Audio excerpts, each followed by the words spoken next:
చిన్నప్పుడు నాకో హ్యాబిట్ ఉండేది. పెద్దవాళ్ళను కూడా నువ్వు నువ్వు అంటూ ఏకవచనంతో పిలిచేవాడిని. మా అక్కతో మాట్లాడుతున్నప్పుడు కూడా నువ్వా నువ్వా అంటూ సంబోధించేవాడిని. అలా ఏకవచనంతో పిలవడం మా అక్కకు నచ్చేది కాదు. ఓ రోజు తనకు బాగా కోపం వచ్చింది. ఇంకోసారి ఇలా మాట్లాడతావా అంటూ నన్ను బాగా కొట్టింది.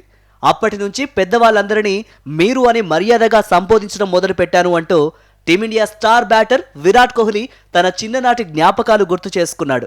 భారత ఫుట్బాల్ జట్టు కెప్టెన్ సునీల్ ఛేత్రితో సంభాషణ సందర్భంగా గతంలో కోహ్లీ ఈ మేరకు వ్యాఖ్యలు చేసిన వీడియో ప్రస్తుతం నెట్టింట వైరల్గా మారింది.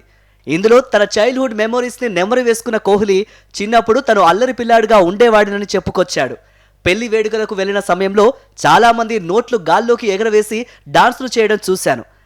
అలా అది నా మైండ్లో ఉండిపోయింది. ఓ రోజు మా ఇంటికి చుట్టాలు వచ్చారు. సరుకులు తెమ్మని మా అమ్మ నాకు 50 రూపాయలు ఇచ్చింది. ఆ నోటు చూడగానే పట్టరాని ఆనందంలో మునిగిపోయాను. ఎగ్జైట్మెంట్లో ఏం చేస్తున్నానో తెలియకుండానే మెట్ల మీదకు వెళ్ళి నోటును చించి ముక్కలు చేసి పైకి ఎగురవేసి డాన్స్ చేయడం మొదలుపెట్టాను.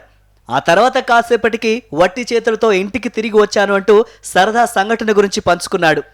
తన అల్లరి కారణంగా చాలామంది తమ్ములలాగే తాను కూడా అక్క చేతిలో దెబ్బలు తిన్నానని పేర్కొన్నాడు విరాట్ కోహ్లీ.